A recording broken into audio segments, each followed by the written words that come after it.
Great to see you. Good to see you. Your first interview, and how long? Do you even remember? That's a good question. I actually don't. I don't do that many interviews. Yeah.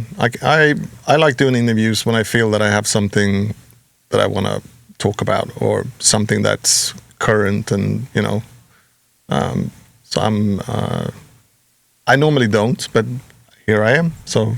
And you've got something to talk about. I mean, Epic Radio returning after a long hiatus. I know. How are you feeling? I feel a bit rusty. Yeah. Excited. It's. Since the last episode we did, musically, a lot of things have happened.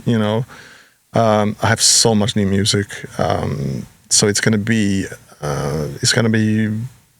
Very exciting, at least for me, to share all the new stuff and get people's opinion and see what people think about the new stuff. Yeah, I mean, you've always had such a reputation for having a deep vault of unreleased music. So I wonder, from your perspective, what was that moment like where you kind of just sat down and maybe looked at your hard drive and said, okay, this is the time where it's time to start sharing some of this? I mean, I don't think there was a moment when it happened like that, but I do think I don't know. I kind of miss doing Epic Radio. It was like once a month or once every 2 weeks. It's just a fun kind of. It's a forum for me to connect with people who enjoy what I do, and to show them new stuff and. Let people know what I'm up to, and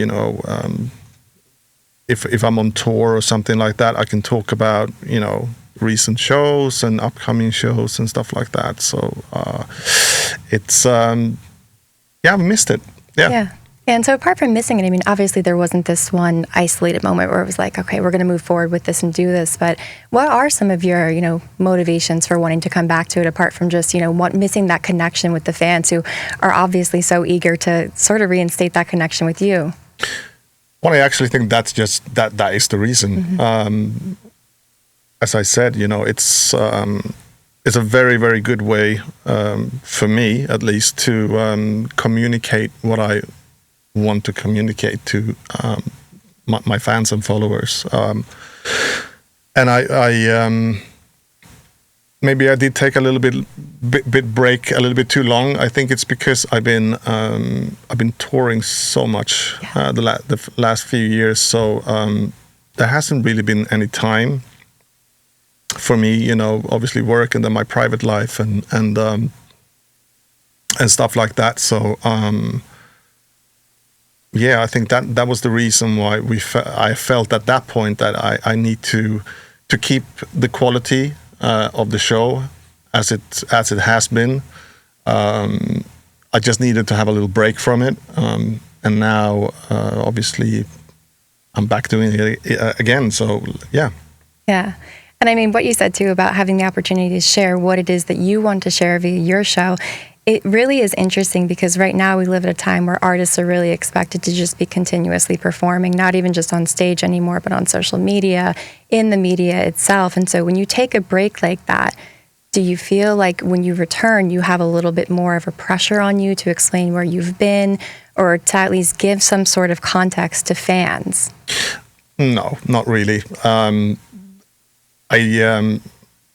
think the fans know where I've been. I've been on the road, touring a lot and doing residencies in Ibiza and doing new live shows, and so the time has been spent on the road basically, and some of it in the studio as well.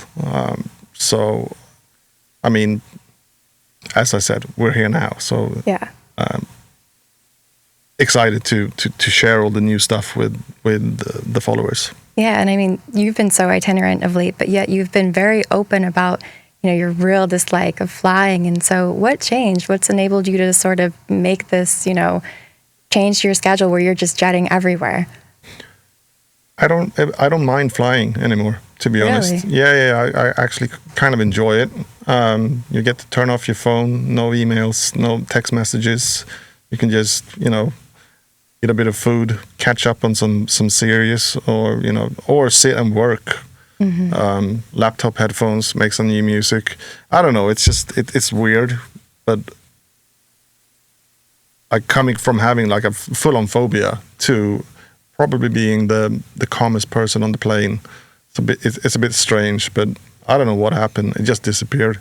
Yeah, and was that a gradual thing, or did it kind of just hit you and one day we were no, like, it was gradual. It was gradual. It was basically me just forcing myself on planes every week, and then after a while, I don't know, it just disappeared. Yeah. And so, going back to the show, you mentioned all this new unreleased music that you've got. So, I mean, how much new music are we really talking here? Well, it's probably hundreds of tracks, I think. Yeah. I mean, people who've been following me, they know that it's pretty much what I do. I just make new stuff all the time, and then I try stuff out on tour. I try stuff out in my live shows and stuff like that. But a lot of it I'm just sitting on, really. So that's why Epic Radio was always such a great forum, because obviously music-wise, I can choose how the music format is going to be. If I want to do this week, I might want to do a few mixes. I want to do these tracks. I can do whatever I want. So yeah, that's what I love about it. Yeah, and so with having this broad swath of IDs, when it comes down to making the first episode, which is all IDs, I mean, how do you pick which ones to lead with, since you've got such a stack? Well, I mean, I prepped everything today, so it's not really been anything that I put that much thought into. It's going to be a lot of episodes from now on, and I think normally when I pick music for each show, for me it's important that everything that it mixes and blends well together, even if it's just short mixes. Because for me, that's kind of almost like half the experience with music, like when it blends together and it becomes something, bigger than just the tracks on their own kind of thing. So the tracks that I've chosen for this week's episode is everything is unreleased. I think a lot of the tracks are going to be things that people have never heard before.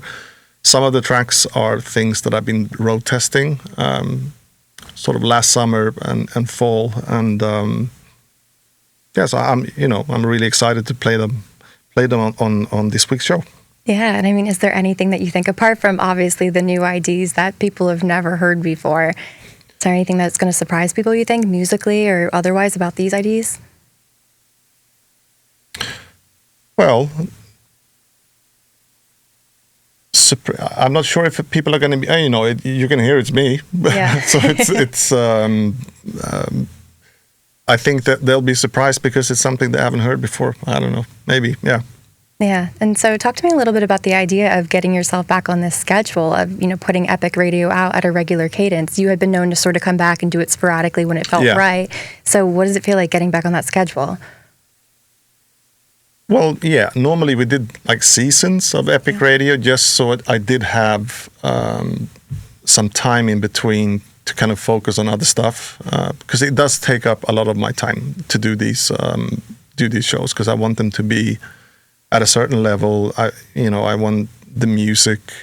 It's always been about the music. I want the music to speak for itself, but it also needs to, an episode. When you've listened to an episode, I want you to feel satisfied and like, oh, nice. Almost like a journey or a trip or something like that. Yeah. And so, I mean, the life cycle of a record is just not what it used to be these days. Okay. And so that's probably something that I would imagine you thought about when you were thinking about reinstating Epic Radio and then potentially, putting new releases out. How do you determine what you want to share first via Epic Radio versus what you might want to actually officially release?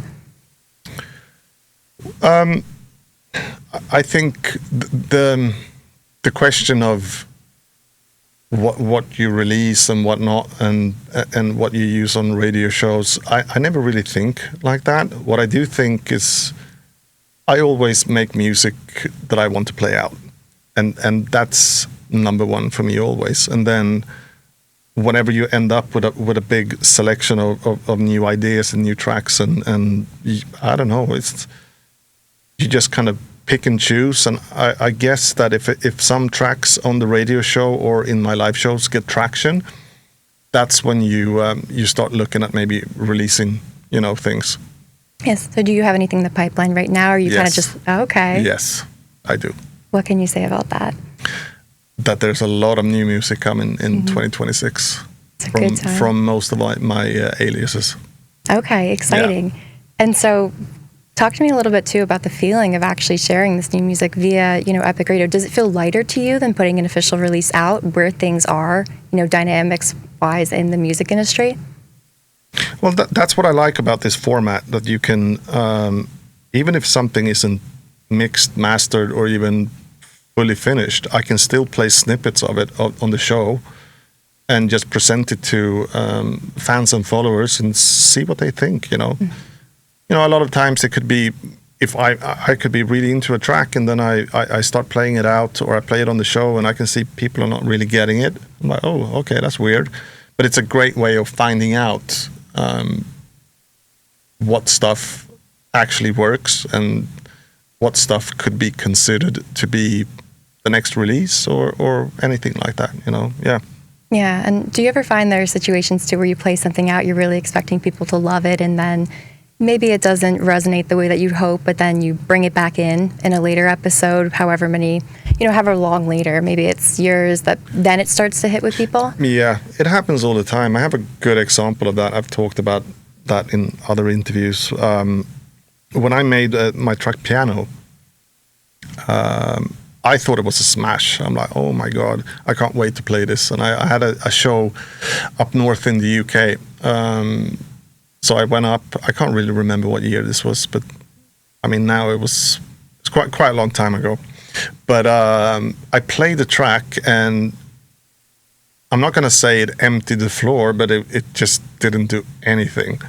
And it kind of affected me so much, so I didn't play the track for a year and a half after that. And then I played this homecoming show in Stockholm, Sweden.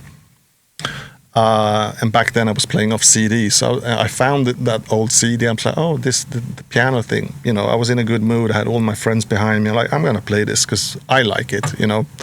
So I play it, and someone in the crowd is filming me playing this track. Everyone goes crazy, and this person is uploading this to YouTube, and then it just went viral. And then it ended up, it was number 2 record in the UK without a vocal or anything. Crazy. I think a lot of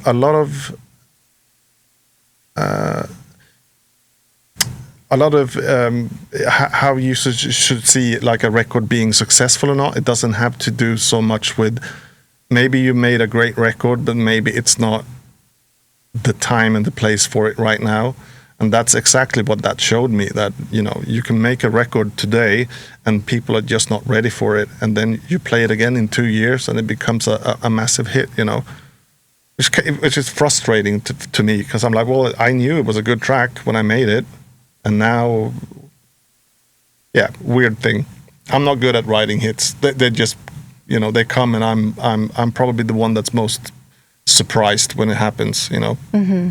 Especially when you have that instinct that something will eventually come around, even if it's not in that moment. I mean, from your perspective now, is there anything that's really seeming to resonate broadly with, dance and electronic listeners that's surprising you? Not really, no. I'm very bad at following the scene. If it's not, producers or DJs that I really like. So, the music industry has always gone, it goes in waves. So, there's new things, and then there's like a new bandwagon that a lot of people want to jump on, and yeah, it's, yeah, I don't know. What was the question again? The question was if there's anything that's that's really resonating with listeners now that's surprising you. Oh, okay. No, nothing surprises me ever. I just kind of, I listen to, a lot of the music that I hear. I'm like, okay, I get it, but I have my own little lane where I'm traveling, you know, and where I'm doing my stuff, and I'm never really gonna look at what's hot at the moment and try and adjust myself to that. You know, I'm just gonna continue doing my own thing. Yeah, and that's true sonically for you, but also visually too, with the visual production that you do. I mean, now it's seeming now more than ever that this really large-scale immersive visual production is becoming the norm within the scene. Mm-hmm. And you were really ahead of the curve of that, ahead of the curve with that. I mean, do you see the current landscape as an evolution of what you were already doing, or do you view it differently? Well, I think I wasn't the only one that was trying to do, you know, like a fourth element to the music experience. Obviously, for us, it was mainly that we wanted to take what we were doing, but we wanted to add another dimension to it and make it even more of an experience. And then everyone in my team, you know, we're like a close family, and everyone is very interested in tech and, you know, arts, visuals, music, and it was just a really cool, you know, it started out like a cool project. We were losing loads of money on it, but we didn't really care. And then it just developed into, you know, like the holosphere and the holo shows and stuff like that you see these days, you know. But it started out like a basement project, and then it just became what it was, you know, or what it is now. Yeah, and it's really soared so high. I mean, do you see your fingerprints though in anything that's really prominent right now in that domain within the scene? I mean, I don't really see it like that. I think we're all kind of just focusing on looking forward, you know, and working on the next step of what we've been doing with our visual audio experiences that we do. I've seen, you know, a lot of other people doing similar things, and some of it I think looks amazing, you know, and I think it's a cool thing to do, like on the side. I also do love going to a show and see a DJ that I love, two lights, you know, like a strobe light and a smoke machine or something like that, just all about the music. And that's something I really do like too. But it is fun for tech geeks like us to kind of go all out and do, just try and do the craziest, you know, experience as we can. Yeah. Yeah, and so when it comes to that more intimate sort of mode of production where it's just the two lights, like you say, I mean, do you think we're almost starting to lose a little bit of that? Are we focusing too much on these just large displays of visual production that sort of bare bones, you know, intimate feel is maybe getting a little bit lost? I don't think so. I think there's room for both those things. Excuse me. Obviously, when you do the big production shows, that's more like an arena or like a festival thing. But you know, the 500 cap or maybe 800 people cap venue, strobe lights, smoke machine thing, that it still exists, you know, and it's still out there. And I think, you know, if that's what you're after, there is more than enough to go around, you know. And it's, you know, and these days, as you said, you know, a lot of people are trying to do the big visual experience as well. And, you know, so I don't think one cancels out the other. I think both are, you know, existing in perfect harmony, really. Yeah, there's a place for it all. And yeah. So coming back to, you know, how that relates to the idea of touring for you, you've been so itinerant, and historically, you know, you've been a little bit more selective in the past. What is your touring model going to look like moving forward? How do you want that to, you know, sort of best play out? I mean, right now for this year, 2026, I'm going to take the back seat a little bit with touring. So I'm going to do less touring this year, and I'm going to focus much more on being in the studio, writing new music, finishing off all these ideas that I've been, you know, writing, touring the past few years, and focusing on getting music out, because it's been lacking and it's been bothering me, but just not had the time, Yeah. with private life. I got 2 kids. I'm a normal person, and then you have this crazy touring schedule, and then being able to focus and relax and sit down and create new music. It's been hard, So I want to give that much more space this year. So I'm not touring as crazy, and I'm really looking forward for it. Yeah. It's very exciting. Yeah, it must be nice to really just be able to take a step back and actually get in the studio, especially after being on the road for such a long time. Yeah. And I mean, obviously, you don't really pay a ton of attention, like you've said. You seem like a very sort of internally focused, intrinsic kind of person, focused singularly on your craft. But I mean, one might imagine that it's a little bit difficult at times to tune out just how quickly things are moving in this scene.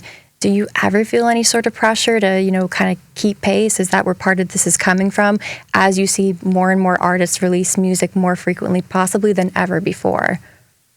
Not really. I mean, as I said, my insight in the music industry is probably not as great as yours, but a lot of people have been telling me that the pace of everything is so much faster now. I don't know. I think it's a good thing. There's a lot of new music coming out. As I said before, I'm always going to just focus on what I'm doing and my journey and my path,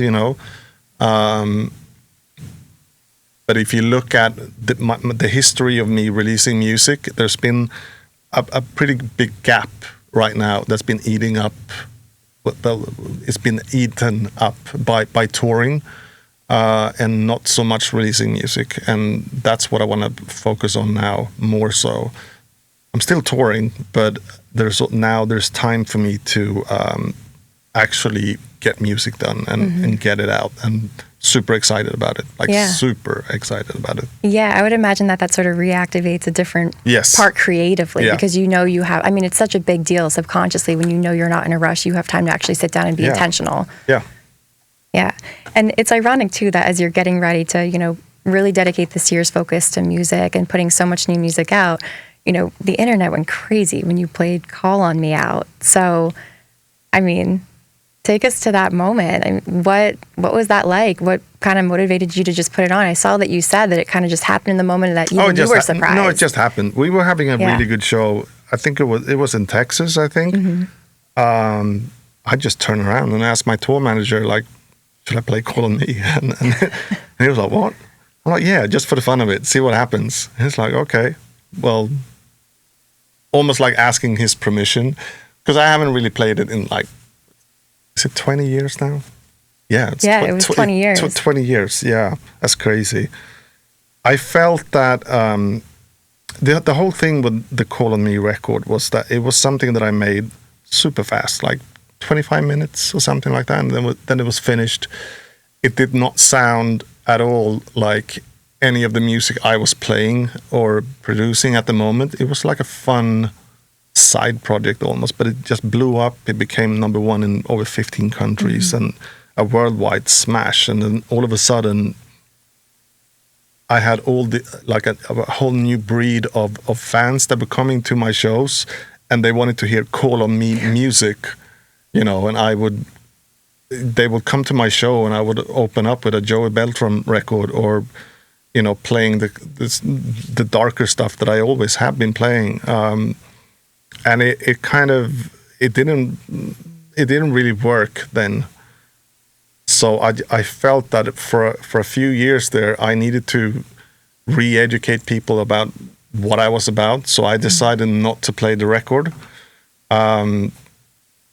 Everyone else was playing the record. You can hear it on the radio 50 times a day, and so I didn't have to play it, And I was just focusing on just playing and making and releasing the music that was Eric, that was really me. Now 20 years have passed, and I feel that people know what I'm about right now. So it was okay for me to kind of play. I'll probably play it again. It was fun hearing it again in a environment like that, in a club. Kind of gave me a little nostalgic kind of goosebump moment, and it was fun to see people's faces because they couldn't really believe what was happening. It was fun. Yeah. I was gonna say, I mean, it had to have felt good to see that reaction play out in real time, because obviously you were aware of like the allure of the record, because that's just what happens. It's like putting something in a pressure cooker when it's been 20 years or even a couple years. Yeah, but it was fun. It was fun. We were laughing about it in the car back to the hotel afterwards. And then like reading the online comments and stuff like that. It's still a record that I made, even though the main hook and everything is written by Steve Winwood and is mostly based around his work. It's still a record that connected with a lot of people back then, and it was fun to bring that back, if only for a moment, Yeah, and I would imagine to some degree it probably helps you connect with the new generation of listeners that are finding their way to you. Have you found that to be true, at least from the couple instances that you've played it out recently? I don't know.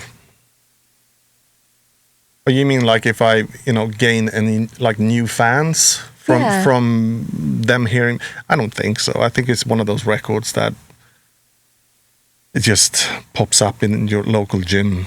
Interesting. I'm surprised you think that. And I think most people have heard it once or twice.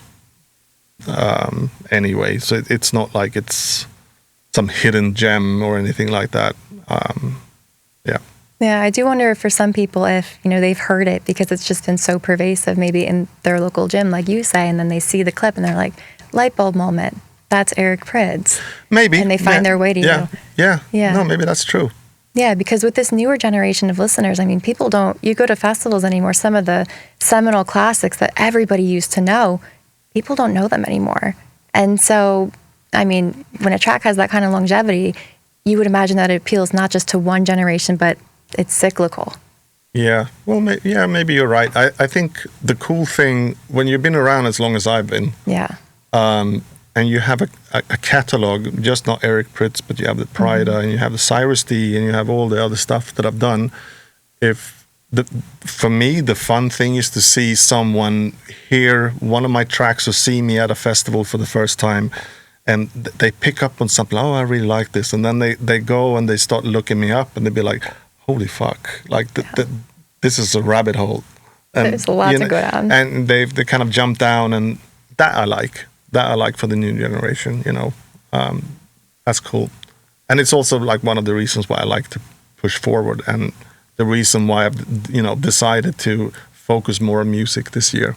Yeah, that's interesting. So would you say it's really to help sort of connect you with this newer generation of fans? That's a key piece of it? No, I don't see it like that. Mm-hmm. I don't think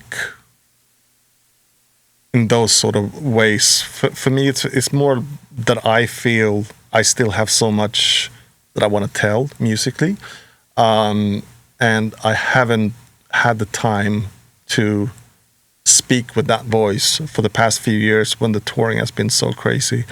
So this decision about not stepping down, but just slowing down a little bit to give myself some more time in the actual studio, I think for me, it's a blessing. I'm super excited, like really excited. Was it difficult at all to make that choice? Obviously, you're excited now, but did you kind of wrestle with the idea of taking a step back from touring? Not really. No, I've been wanting to do it for a long time. Yeah. And now it just felt like we just came off doing the latest Holosphere 2, thing, and that took a lot of energy out of all of the team. So I think for all of us, it's going to be a good thing for us to kind of step back a little bit, still be out on the roads and play, but have time to create some new stuff. Yeah. And now that you've created this space intentionally to put what you want to put out there from all of your aliases, I mean, what is it that you really want to say? Are the messages different sort of for each alias that you've got? Do you have sort of a different plan for each? Or is this more of a free flow kind of process that you're going to lean in this year? It's very much free flow. I feel I don't like making a plan and then start working after like a blueprint or a plan, because I feel that's going to restrict you. I just want to kind of I don't even know if a track is going to be an Eric Prydz thing, a Prydz thing, or a Cyrus D thing when I sit down.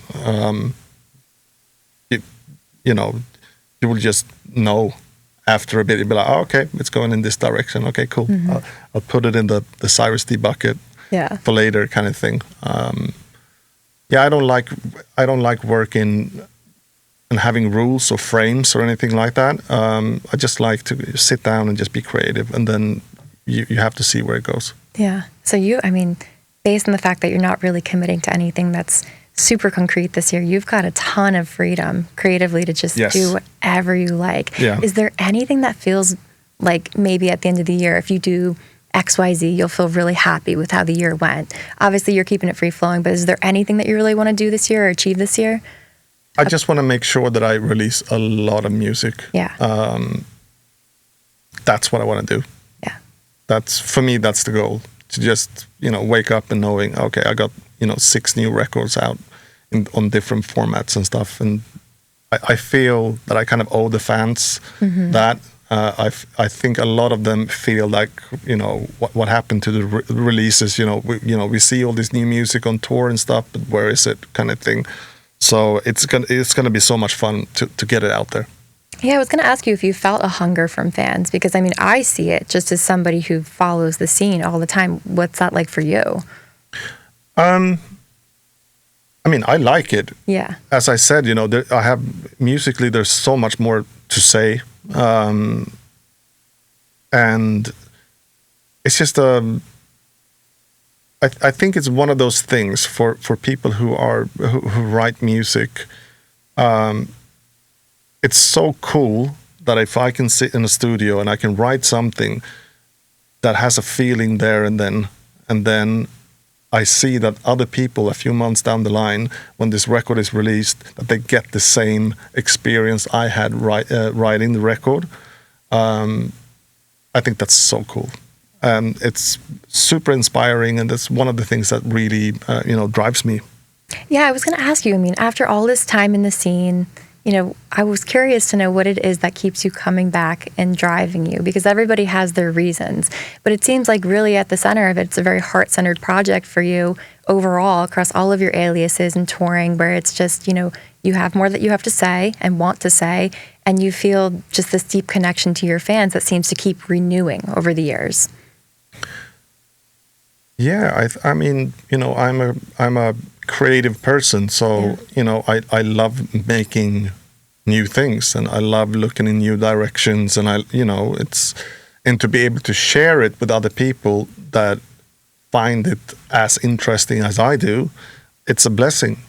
To be honest with you, and it's a very cool way of being creative, and then obviously you get judged, but always going to be people that don't like it, and then you're going to have people, as I said, they're going to get it exactly like you did when you made it, and that is what makes it worth it. Yeah, and it seems like at this point, correct me if I'm wrong, you seem kind of impervious to the people who would judge or not get it, because you've got such a clear vision of what it is that you want to say, and if it reaches the right people, they will understand. Oh yeah, music is not for everyone. No. I think you're going to have a hard time finding one artist that everyone likes, So I don't really think about that. I just make what I like, and if other people like it too, then amazing. Yeah. And so what do you like these days? Are you finding new inspiration that maybe is different for you? I like listening to old music. Yeah. A lot, yeah. A lot of 70s, 80s, even 90s. So I'm still getting my inspiration from the past, I would say. And it's just the way it's always been with me, I listened to so much music when I was a kid, growing up in a musical family. My mom was super into disco and stuff like that, so it was always music on in the house. So that's where I come from, and it's it's just, that's where my inspiration comes from. I don't listen to like new dance music, not so much. I listen to a lot of other like new music, but if I'm in the car driving somewhere, you know, hearing a 4/4 beat from my car, it's unusual. Yeah. And I think at this point too, I mean, the fact that you sort of choose not to engage with current dance music is probably a strength, because people have complained that, I mean, a lot of things today just sound the same. So it's almost like you're filtering out the ability to be maybe influenced by what is predominating today, and it just results in a pure sound for you. Maybe, yeah. Yeah. And so is there anything in, you know, sort of the music that you keep returning to that you think, you know, has fidelity that you want to intentionally bring back through your music today? Well, yeah, I love the 80s. Yeah. Everything about the 80s musically is amazing, I think. So I think you can hear a lot about like that in my music always. And it will always be like that, you know. Mm-hmm. Yeah.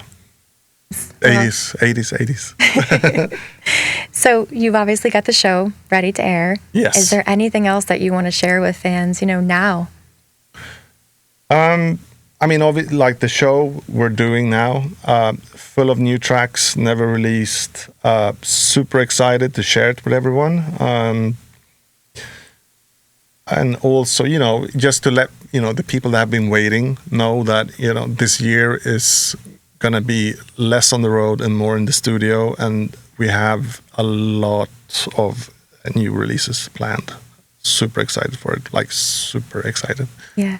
Is there anything specific about the new releases that you want to speak to, or is that under wraps right now? It's under wraps. All right. Well, I guess we'll just have to wait to see what you've got planned, and it's going to be an interesting year. Yeah. Great. Well, pleasure. Thank you. Thank you.